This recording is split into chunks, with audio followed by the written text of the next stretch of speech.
My best friend lost everything in her divorce, so I gave her a place to stay and helped her rebuild her life, until I realized she wasn't just leaning on my family.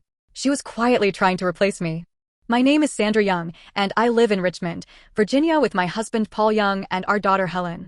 Paul is a civil engineer. He's calm, practical, the kind of person who fixes problems step by step. I'm a real estate agent, which means my life is a constant loop of house showings, paperwork, and answering calls at weird hours. Helen turned 2 earlier this year. She's loud, curious, and thinks the world is hilarious. If Paul pretends to trip over her toys, she laughs so hard she hiccups. Our house used to feel light. Then Lisa Lewis moved in. Lisa and I had been friends since we were 19. We met during our first year at community college. 2 broke girls sharing an apartment with thin walls and terrible heating. We stayed close even after life pulled us in different directions. Lisa eventually married George Robinson, an operations manager at a shipping company. For a while she seemed happy. Then last year, everything collapsed. George cheated on her with someone from his office. When Lisa called me the night she found out, she sounded like a completely different person.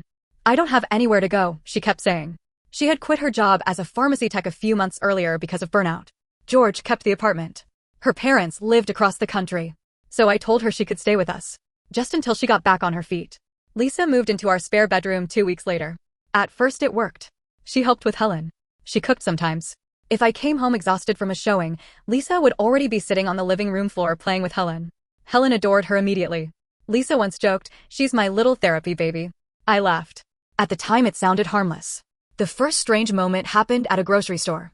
Helen was having a full toddler meltdown in the cereal aisle. Lisa crouched down and brushed Helen's hair out of her face. "Well," she said, smiling, "she definitely has my personality." I laughed. "Pretty sure I'm the one who gave birth to her." Lisa smiled back. "You never know." It was such a weird response I didn't know what to say. I let it go. A few days later our neighbor Brian Allen stopped by while Lisa was outside pushing Helen on the swing. That evening Brian knocked on the door with a package that had been delivered to the wrong house. As he handed it to me he frowned. "I didn't know Lisa had a kid." My stomach tightened. "She doesn't," I said. Brian shrugged. "Maybe I misunderstood. She said Helen keeps her busy all day." I told myself it was nothing. But after that I started noticing more things. Lisa posted pictures of Helen on Instagram. At first the captions were harmless. Then one night I noticed a comment from someone I didn't know. "She's getting so big." Lisa replied, "I know. I can't believe how fast she's growing." That wording stuck in my head. That night after Helen went to bed I said, "Hey, could you ask before posting pictures of Helen online?" Lisa's expression hardened. "I help raise her," she said. "I know," I said quickly. "I just meant." "Fine," she interrupted. "I won't post anything." The conversation ended there. But the atmosphere between us changed. A week later I came home early from a showing. Lisa was in the living room on a video call. She didn't see me. "Yeah," she was saying, "she's 2 now. Exhausting but worth it." I froze in the hallway. Lisa laughed softly. "You know how toddlers are." Then she saw me. Her voice cut off instantly and she ended the call. "Who is that?" I asked. "A divorce support group," she said. Maybe that was true. But the answer felt rehearsed. A couple weeks later Lisa took Helen to Maymont Park while I cleaned the house. An hour passed. Then another. Something in my gut started bothering me. So I checked the location sharing on my phone. They weren't at the park anymore. They were across town at Canal Street Coffee. I called Lisa. "Oh yeah," she said casually. "We just grabbed coffee. You should have asked before taking her somewhere else." "It's not a big deal, Sandra." Maybe it wasn't. But the uneasy feeling stayed. Then about a month later my sister Maria King sent me a screenshot. And that's when everything fell apart. Maria lives in Trenton, New Jersey, but she still keeps tabs on Richmond through local Facebook groups. That night she texted me one message. "Is this Helen?" Attached was a screenshot. It was from a Facebook group called Richmond Moms Network. Someone had posted a photo of Helen sitting on the grass at Maymont Park. The caption read, "Single mom rebuilding my life after a brutal divorce. My little girl keeps me going." The name on the post was Lisa Lewis. My hands started shaking. Lisa hadn't used Helen's name, but anyone who knew us would recognize her immediately.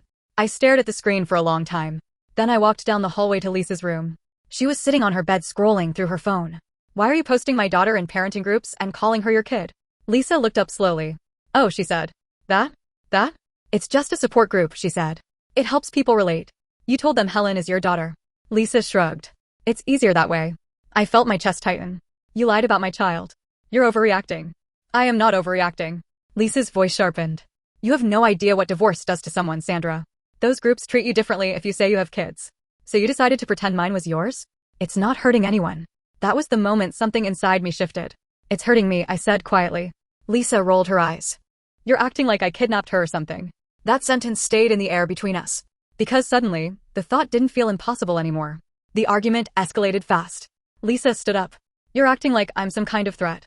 You told strangers my daughter belongs to you. She practically does. Lisa snapped. The words echoed in the room. Paul walked in from the hallway. What's going on? I handed him my phone. He read the screenshot silently. Then he looked at Lisa. You need to take that post down. Lisa crossed her arms. It's already helping people. Take it down, Paul repeated. Lisa stared at him for a long moment. Then she laughed. You two are unbelievable. Paul didn't laugh. You need to leave, he said. Lisa blinked. What? You can't stay here anymore. Her expression shifted from anger to disbelief. You're kicking me out? You crossed a line, I said. Lisa's voice cracked. I thought you were my family. You were, I said. But you started pretending my daughter was yours. Lisa grabbed her bag and shoved clothes into it. You're abandoning me, she said. No, I said quietly. I'm protecting my child. Lisa left that night. The house felt strangely quiet after the door closed. It's been about 3 weeks since Lisa moved out. For a while I thought that was the end of it.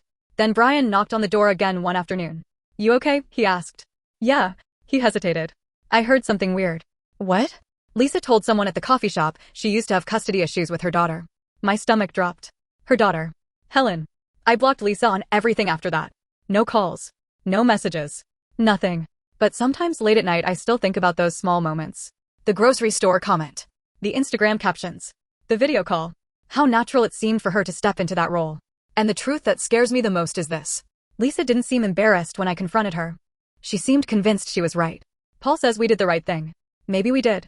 But every now and then I wonder something I can't shake. If Maria hadn't sent that screenshot, how long would it have taken before Lisa stopped pretending online and started believing the story she created?